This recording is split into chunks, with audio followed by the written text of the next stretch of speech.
My name is Sarah Mitchell, and I'm a 47-year-old emergency room nurse from Portland, Oregon. For 23 years, I've dedicated my life to saving others, but on January 15th, 2024, I found myself on the other side of medicine, as a patient who would experience something that would change not only my life but reveal shocking truths about humanity's future. Before I share what Jesus showed me during my near-death experience, I want to connect with you, my viewer. Please let me know in the comments where you're watching from. It means so much to feel close to those who take the time to listen to this testimony, even if we're physically apart. What I'm about to share isn't easy. In fact, I've hesitated for months about whether I should make this video. I was just like many of you, a regular person, working long shifts at Providence Portland Medical Center, raising 2 teenagers as a single mom, and trying to make ends meet. My faith was important to me, but I'll be honest, it was comfortable, routine. I went to church on Sundays, said my prayers, and lived what I thought was a good Christian life. That morning in January started like any other. I just finished a grueling 12-hour night shift. The ER had been particularly busy with flu cases, and I remember feeling more exhausted than usual. My colleagues noticed I looked pale, but in typical nurse fashion, I brushed off their concerns. We're always taking care of others, but rarely listen to our own bodies. I was gathering my things in the break room, thinking about picking up some groceries before heading home, when the first symptoms hit. Looking back, I should have recognized the signs. The tightness in my chest, the slight numbness in my left arm, the dizziness that I blamed on too much coffee and too little sleep. But sometimes, God has to literally stop us in our tracks to show us what we need to see. Little did I know that in just a few minutes, my heart would stop beating for 9 minutes and 43 seconds. During that time, I would experience something so profound, so life-altering, that I'm still processing it months later. Jesus himself would show me 5 specific signs about the end times, with particular emphasis on events that will unfold in 2025, events that will shake the very foundation of our world. But before I share these revelations, I need you to understand that this isn't just another near-death experience story. What I witnessed was different. It wasn't just lights and tunnels, though those were part of it. What I saw was a divine warning, a message so urgent that I've been commanded to share it, regardless of what others might think or say. I've always been skeptical of people who claim to have divine visions. As a medical professional, I believe in science, in what can be proven and documented. But what happened to me transcended medical explanation. The cardiologists who treated me have no explanation for how I survived without neurological damage. The events I witnessed and the messages I received are too specific, too detailed to be hallucinations or dreams. So I ask you to open your heart and mind as I share this testimony. Whether you're a believer, a skeptic, or somewhere in between, what I'm about to reveal will challenge everything you think you know about our immediate future. The time is short, and humanity needs to be prepared for what's coming. I remember checking my watch that morning. It was 7:43 a.m. I had just texted my daughter Emma to remind her about her dentist appointment after school. The break room was quiet. Most of the night shift had already left, and the day shift was busy with morning rounds. That's when everything changed. The pain hit like a sledgehammer to my chest. At first, I tried to convince myself it was just anxiety or indigestion, anything but what I knew, deep down, it really was. 23 years of treating cardiac patients, and here I was, making the same excuses I'd heard countless times before. I managed to press my back against the wall, sliding down to the floor as the room began to spin. The ceiling lights above me blurred into streaks of harsh fluorescent white. I remember thinking how strange it was to be on this side of a medical emergency, how helpless it felt. My body was drenched in cold sweat, and the pain was unlike anything I'd ever experienced. "Help!" I called out, but my voice was barely a whisper. By some miracle, Julie, one of our respiratory therapists, walked in at that moment. I'll never forget the look of horror on her face when she saw me on the floor. "Code blue! Break room!" Her voice echoed down the hallway, and within seconds my colleagues, people I'd worked alongside for years, were rushing to save my life. The next few moments came in flashes. Dr. Rodriguez, our lead emergency physician, barking orders, the cold linoleum against my back, someone cutting open my scrub top, the familiar sound of the crash cartwheels squeaking across the floor, a sound I'd heard thousands of times before, but never like this. I tried to speak, to tell them about my kids, to say something, anything, but the darkness was closing in. The last thing I remember was the pressure of an oxygen mask being placed over my face and Sarah, our charge nurse, squeezing my hand and saying, "Stay with us, Mitchell. Don't you dare leave us." Then everything went black. But that darkness, it didn't last. What happened next was something so extraordinary, so beyond our earthly understanding, that I've struggled for months to find the right words to describe it. The transition was unlike anything I could have imagined, and certainly nothing like what I'd read about in medical journals or heard from patients who'd had near-death experiences. First, there was this sensation of being weightless, completely free from pain and fear. It wasn't like floating in water. It was more like becoming part of the air itself. The darkness gave way to what I can only describe as a dimension of light, but not light as we know it. This light seemed to have consciousness, intelligence, and most remarkably, love. I was suddenly aware that I was no longer in my body, yet I felt more me than I'd ever felt before. It's paradoxical, I know, but in that state, everything made perfect sense. I could see my body below, surrounded by my colleagues working desperately to revive me. I watched as they performed chest compressions, administered epinephrine, and shocked my heart with the defibrillator. But I felt no attachment to that scene. Instead, I was drawn to something else, something beyond the physical realm. That's when I noticed them, beings of light that seemed to be waiting for me. And in their presence, I knew I was about to experience something that would change not just my life, but potentially the lives of everyone who hears this message. The beings of light approached me with a familiarity that somehow felt natural, as if they'd known me my entire life. They weren't shaped like the angels we see in paintings or church windows. They were more like pure energy, radiating warmth and wisdom. I couldn't see faces in the traditional sense, but I could feel their expressions, if that makes any sense. They communicated not through words, but through pure thought and emotion. One of them, I sensed it was what we would call a guardian angel, reached out to me. The moment we connected, I was flooded with understanding. I saw flashes of my life, moments when I'd been protected without knowing it, times when divine intervention had steered me away from disaster.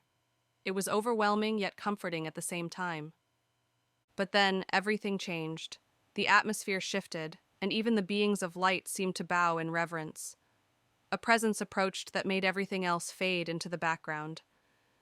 The love I had felt before, as overwhelming as it was, paled in comparison to what I experienced next. Jesus. I know some of you might be skeptical. Believe me, as a medical professional, I understand. But what I experienced wasn't a dream or hallucination. His presence was more real than anything I've ever known in my physical life. The best way I can describe it is that it felt like every cell in my being recognized him at a fundamental level. He appeared not as the solemn figure we see in religious artwork, but as pure love embodied in form. His eyes, I'll never forget his eyes. They held the depth of eternity, filled with such compassion and understanding that I felt completely known and completely loved, despite all my flaws and failures. "Sarah," he said, and my name in his voice felt like a song I'd always known but somehow forgotten. "My child, do not be afraid. What you are about to see must be shared." The space around us transformed. We were no longer in what seemed like heaven, but rather in what I can only describe as a realm where time itself was visible. Jesus gestured, and before us appeared what looked like a living timeline of events, not just any events, but specific moments that would unfold in our immediate future. "The world is approaching a crossroads," he said, his voice filled with both authority and sadness. "What happens in 2025 will shake the foundations of everything humanity believes to be true. You must warn them. You must help them prepare. I watched as the first vision began to unfold before us, and what I saw made my soul tremble. The world as we know it was about to change in ways that none of us could imagine. But before I share these 5 specific signs, I need you to understand something crucial. These revelations weren't given to cause fear, but to prepare us for what's coming. Jesus turned to me, his eyes now intense with urgency. "Watch carefully," he said, "for what I'm about to show you will affect every soul on earth." And then, the first sign began to materialize before us in vivid, undeniable detail. The first sign materialized like a living hologram before us. Jesus gestured, and I watched as our world transformed. What I saw was both fascinating and terrifying. A massive technological deception that would sweep across the globe in 2025. "Watch," Jesus said, his voice filled with concern, as humanity embraces what they believe to be their salvation. I saw people everywhere, suddenly captivated by a new form of artificial intelligence that seemed to answer humanity's deepest questions. It wasn't just another technological advancement. This was different. The AI appeared to have genuine consciousness, offering solutions to world hunger, climate change, and even spiritual guidance. People were amazed, believing they had created something divine. In my vision, I saw crowds gathering in major cities, New York, London, Tokyo, Sydney, all celebrating this breakthrough. World leaders stood united on global stages, declaring a new era of peace and prosperity. But Jesus showed me what was happening beneath the surface. "This is the great deception," he explained. "What appears as light is actually darkness disguised. Many will be deceived, even some of my most devoted followers." I watched in horror as churches began incorporating this AI into their services, claiming it was a gift from God. Religious leaders worldwide started promoting the idea that this was the evolution of faith, a bridge between humanity and the divine. The deception was so subtle, so convincing, that even I found myself understanding why people would believe it. But then Jesus showed me the consequences. As people became more dependent on this artificial consciousness, they gradually lost their connection to true spirituality. I saw families stop praying together, instead consulting their devices for guidance. Children were being taught that this new intelligence was more reliable than ancient wisdom or faith. "The deception runs deeper," Jesus continued, his voice heavy with sadness. "This is only the beginning." The scene shifted, and I saw something even more disturbing. Behind this technological marvel was a carefully orchestrated plan. The AI wasn't just a tool, it was a gateway to controlling human consciousness. Those who embraced it began to change, their thoughts and beliefs slowly aligning with a unified global perspective that subtly denied the existence of absolute truth. I saw people receiving what looked like advanced neural implants, willingly accepting them as upgrades to their humanity. They were promised enhanced intelligence, perfect health, and direct connection to this artificial consciousness. But with each implant, their free will was quietly eroded. "Remember," Jesus said, touching my shoulder, "in this time, discernment will be more precious than gold. Many will choose comfort over truth, security over freedom." The vision showed me specific dates. March 2025 would mark the beginning of this technological revolution. By June, it would be in full swing across the developed world. But Jesus also showed me hope within this darkness. I saw small communities of believers who recognized the deception, gathering in homes, maintaining their faith in the face of increasing pressure to conform. "Those who stay rooted in my word will not be deceived," Jesus assured me. "They will recognize the counterfeit because they know the genuine." As this first vision faded, I felt overwhelmed by the weight of what I'd witnessed. But Jesus wasn't finished. He turned to me, his eyes now focused on what was coming next. "This is only the first sign," he said. "What follows will shake the very foundations of society." The second sign emerged before us, and immediately I felt a shift in the atmosphere. Where the first vision showed a subtle deception, this one revealed an economic catastrophe that would strike like lightning across the globe. Observe, Jesus said, how the world's financial systems built on foundations of sand will crumble in a single day. I watched as scenes unfolded before me. It was July 2025, and what started as a normal trading day on Wall Street suddenly turned into chaos. The screens that normally displayed stock prices all began flashing red. But this wasn't a typical market crash. This was different. I saw bankers and financial experts with faces drained of color, staring at their computers in disbelief. The system they trusted in will fail, Jesus explained. What they believed was secure will vanish like smoke. In my vision, I saw how this collapse spread like wildfire. Digital banking systems began to fail worldwide. People rushed to ATMs, but the machines were empty or non-functional. Cryptocurrency markets collapsed simultaneously, wiping out trillions of dollars in digital wealth within hours. What scared me most was seeing how quickly society began to unravel. I witnessed scenes of panic in grocery stores as people realized their digital money was inaccessible. Credit cards stopped working, mobile payment systems failed.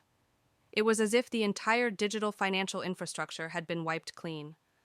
The world had become so dependent on digital currency that when it failed, everything ground to a halt.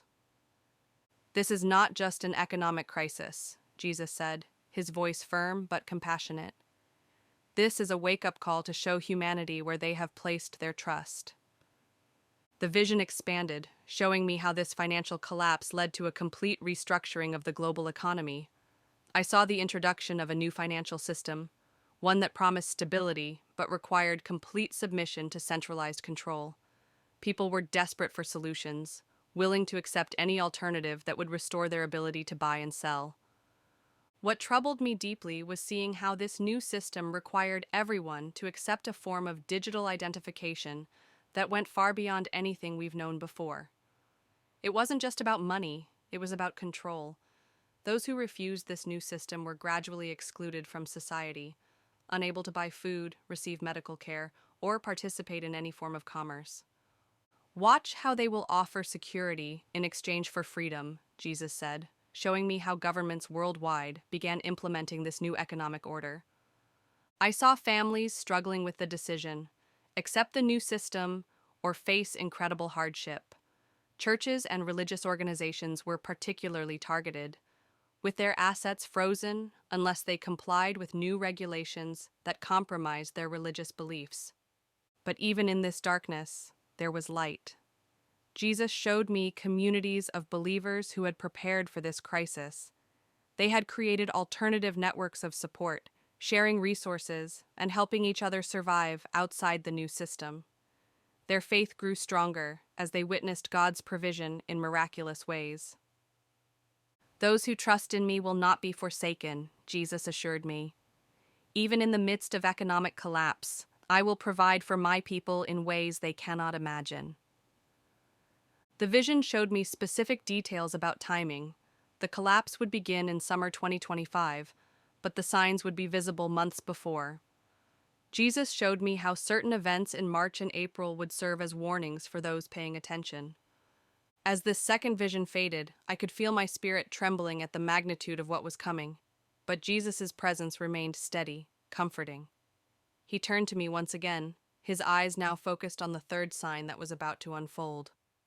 The third sign emerged with such intensity that I felt it in every part of my being. The scene before us transformed into a series of devastating natural disasters. But these weren't random events. They were connected in a way that defied scientific explanation. What you are about to witness, Jesus said, his voice resonating with divine authority, is the earth itself crying out as prophecy unfolds. The vision began in the Pacific Ring of Fire. I watched in horror as a massive earthquake, unlike anything recorded in modern history, struck the West Coast in late August 2025. But this wasn't just a single event. It triggered a cascade of geological reactions that would reshape entire continents. I saw the Cascadia subduction zone rupture, creating a tsunami that towered hundreds of feet high. Cities along the coast had minutes to react, but many didn't heed the warnings in time. The devastation was beyond comprehension. but Jesus showed me how this event was just the beginning. The foundations of the earth will shake, he said, not just physically, but spiritually. Many will question their faith, while others will finally awaken to the truth. The vision expanded, showing me how this initial earthquake triggered a sequence of events across the globe. I witnessed volcanoes that had been dormant for centuries, suddenly roaring to life. The skies turned strange colors as ash and gases filled the atmosphere. What struck me most was seeing how these events followed a precise pattern, one that scientists couldn't explain, but that perfectly aligned with biblical prophecy. In Europe, I saw weather patterns shift dramatically. Regions known for mild climates were suddenly experiencing extreme conditions. Crops failed as temperatures swung wildly between extremes. Food production worldwide was affected, leading to shortages that would test humanity's resilience. These events will shake people out of their complacency, Jesus explained. Some will see them as random disasters, but others will recognize them as signs. The vision showed me specific locations and dates. A series of solar flares would strike Earth's magnetic field in September 2025, causing widespread power grid failures. The timing would coincide with other natural phenomena in a way that couldn't be dismissed as coincidence. I watched as these disasters forced people to depend on each other in ways they hadn't for generations. Communities had to come together to survive. In some places, I saw people returning to simpler ways of living, rediscovering connections with both the land and each other that had been lost in our digital age. But what moved me most was seeing how these events affected people's hearts. In the face of such overwhelming forces, many began to question their belief in humanity's ability to control nature. The illusion of human supremacy over creation was shattered. Through these events, Jesus said, many will remember that I am the creator of all things. These disasters will serve as both judgment and mercy. Judgment for a world that has turned away from me, and mercy because they will wake many from their spiritual slumber. I saw how these natural disasters would expose the fragility of our modern systems, but also reveal the strength of human spirit when guided by faith. Communities that maintained their trust in God found supernatural provision and protection, even in the midst of chaos. Tell them, Jesus instructed, to prepare not just physically, but spiritually. The time of testing will reveal what foundations people have built their lives upon. As this third vision began to fade, I noticed something remarkable. Despite the unprecedented destruction, there was an underlying purpose to everything I had witnessed. These events weren't random. They were part of a divine plan to shake people awake before it was too late. Jesus turned to me once again, his expression now even more serious. "But there is more you must see," he said, preparing to show me the fourth sign. The fourth sign unfolded before us with an intensity that was different from the previous three. While the others showed destruction and chaos, this vision revealed something both beautiful and terrifying, a worldwide spiritual awakening unlike anything in human history. "What you will now witness," Jesus said, his voice filled with both joy and solemnity, "is the great dividing line. Many will come to know me, while others will harden their hearts completely." The vision opened in what appeared to be October 2025. I saw an extraordinary phenomenon sweeping across the globe. People everywhere were having supernatural encounters that couldn't be explained away. It began with children. I watched as young ones started having vivid dreams and visions, speaking of spiritual truths they couldn't possibly have known. In my vision, I saw a young girl in China, no more than 7 years old, suddenly begin speaking about Jesus to her atheist parents with such wisdom and authority that they fell to their knees in tears. This scene was multiplied across the world, children becoming powerful witnesses to God's reality. "The youth will lead this awakening," Jesus explained. "As I promised through my prophet Joel, I will pour out my spirit on all flesh. Your sons and daughters will prophesy." But this awakening came with a price.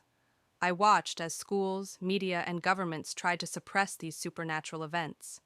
They attributed them to mass hysteria, mental health issues, or even alien influence. Children were removed from homes where they spoke about their experiences. Yet the more authorities tried to contain it, the more it spread. The vision shifted to show massive gatherings forming spontaneously in cities worldwide. I saw a businessman in New York's Times Square suddenly stop in his tracks, drop his briefcase, and begin proclaiming the gospel with tears streaming down his face. Others joined him, and within hours, thousands were gathered in prayer and worship. Similar scenes played out in London, Tokyo, Sydney, and Moscow. The presence of God became so tangible that people could physically feel it. Hardened atheists found themselves unable to deny the reality of God's existence. Muslims, Buddhists, and people of all faiths were having dreams and visions of Jesus. "But watch carefully," Jesus said, his voice growing solemn, "for with this awakening comes great opposition." I saw how this spiritual revolution created deep divisions within families, communities, and nations. Those who embraced these experiences found themselves increasingly separated from those who rejected them. The world began to polarize into two distinct groups, those who surrendered to this spiritual awakening and those who violently opposed it. Media outlets worldwide were thrown into chaos trying to explain these events. Scientific experts offered psychological and sociological explanations, but none could account for the transformation in people's lives. Miraculous healings became commonplace, occurring even in front of skeptical doctors who couldn't deny what they were witnessing. "This awakening will prepare hearts for what's coming," Jesus explained. "It will strengthen some for the trials ahead, while revealing the true nature of others."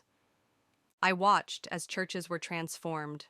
Traditional religious structures began to crumble, as genuine encounters with God's presence became the norm, rather than the exception. Those who had been playing at religion found themselves either genuinely converted or leaving altogether. There was no more middle ground. But the most striking aspect was seeing how this awakening affected different generations. Young people led the way, fearlessly sharing their experiences despite persecution. I saw teenagers standing before hostile crowds, speaking with wisdom beyond their years. College students started underground prayer movements that spread like wildfire across campuses. "Remember," Jesus said, "this awakening comes not just to save souls, but to prepare my people for the final events that must take place. Those who receive it will be strengthened for what lies ahead." As the fourth vision began to fade, I understood that this spiritual awakening was both a blessing and a catalyst for conflict. It would bring both unity among believers and division from those who refused to accept it. Jesus' expression grew even more intense as he prepared to show me the fifth and final sign. "Now," he said, "you must see what all of this leads to." The fifth and final sign materialized before us, and immediately I felt a darkness that made my spirit recoil. This vision was different, heavier, more ominous than the others. Jesus held my hand firmly as the scene unfolded, his touch providing the strength I needed to witness what was coming.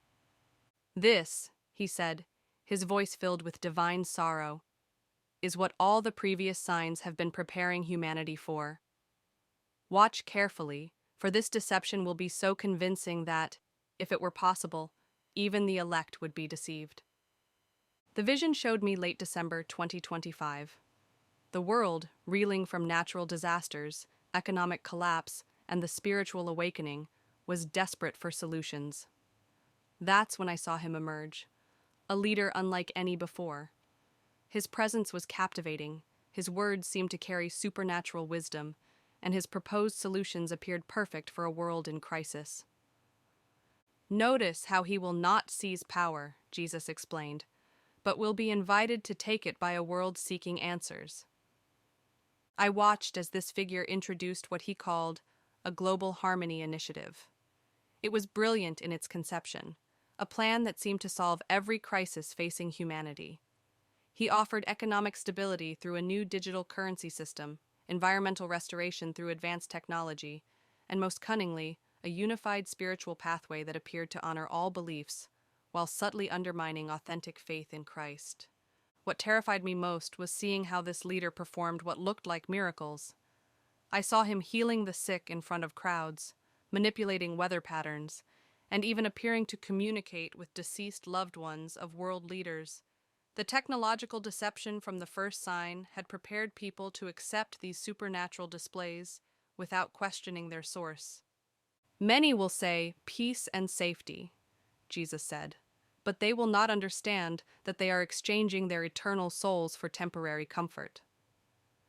The vision showed me how this leader's influence spread rapidly.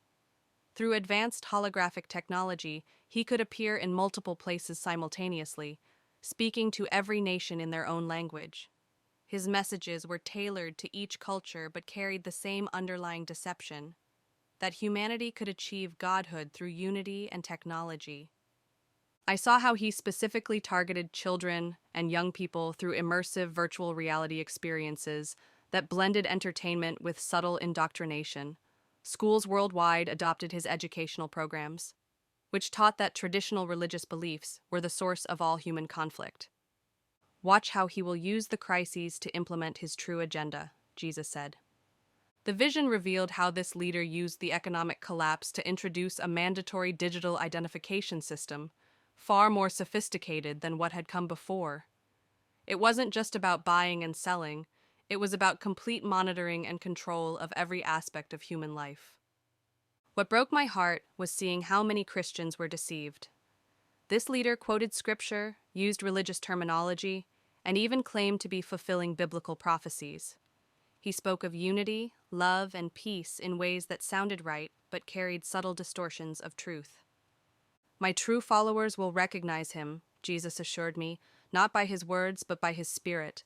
Those who know my voice will not be fooled by the counterfeit." I witnessed how this deception created the final division between those who accepted this new system and those who refused it. Families were torn apart. Children were encouraged to report parents who resisted. Those who wouldn't conform found themselves increasingly isolated from society. But in the midst of this darkness, I saw something remarkable: small communities of believers who had maintained their faith. They had heeded the warnings and prepared both spiritually and physically. Though they faced intense persecution, their faith shone brighter than ever. "These are my remnants," Jesus said, his voice filled with love. "They have not bowed to the system of this world, and I will protect them through what is coming." As the vision concluded, Jesus turned to me with an urgency I had never seen before. "Tell them what you have seen," he commanded. "The time is shorter than they know. Those who have ears to hear must prepare now."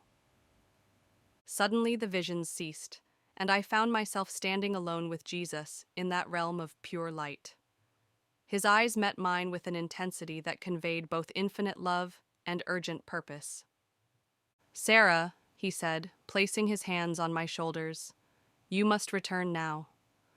What you have witnessed is not for you alone, but for all who will listen.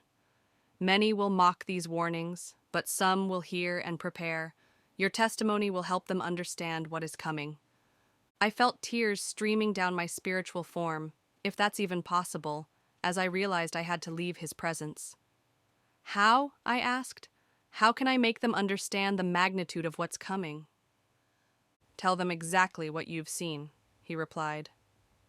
"Those who are mine will recognize the truth. Do not fear their rejection or mockery. Remember, you are not responsible for how they receive the message, only for delivering it faithfully." Then Jesus shared one final message that he specifically said must be included in this testimony. "Tell my children that I am coming soon, but before that day, they must be prepared to stand firm in their faith.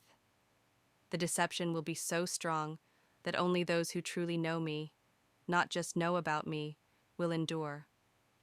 Tell them to draw close to me now, before the darkness deepens." With those words, I felt myself being pulled back.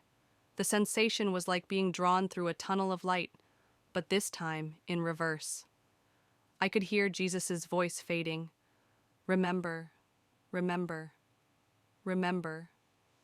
Suddenly, I was aware of intense pain in my chest and the sound of voices, urgent, professional voices. My physical eyes flew open to see the concerned faces of my colleagues hovering over me. The cardiac monitor was beeping steadily now, showing a normal rhythm. "She's back," I heard Dr. Rodriguez exclaim. "Sarah?" Can you hear me? I tried to speak, but could only manage a weak nod. The room was a flurry of activity as they stabilized me, but all I could think about was what I had witnessed. The weight of the message I had been given pressed upon my heart with an urgency I had never felt before. Later, my colleagues would tell me that I had been clinically dead for 9 minutes and 43 seconds. By all medical understanding, I should have suffered brain damage from the lack of oxygen. But my neural function was perfect, another testimony to the supernatural nature of what had occurred. As I lay in the hospital bed that evening, I knew my life would never be the same. How could it be? I had been given a glimpse of what was coming, and with it, the responsibility to warn others. The year 2025 loomed before me like an approaching storm on the horizon. That's why I'm sharing this testimony with you today. I understand if you're skeptical, I would be too if I hadn't experienced it myself. But I urge you to take these warnings seriously. The signs are already appearing, just as Jesus showed me they would. To those watching this video, I implore you, prepare yourselves spiritually. Draw close to Jesus now, while there is still time. Build your foundation on the solid rock of His truth, because everything that can be shaken will be shaken. And remember, these visions weren't given to create fear, but to awaken us to the urgency of the hour. There is still hope. Jesus made that clear. But that hope is found only in Him, not in the systems of this world that are about to crumble. If you've watched this far, I believe it's not by accident. Perhaps the Holy Spirit has been confirming things in your spirit as you've listened. Don't ignore those promptings. Take action now. Seek Jesus with all your heart. Share this message with others who need to hear it. The time is short, and what I witnessed is already beginning to unfold.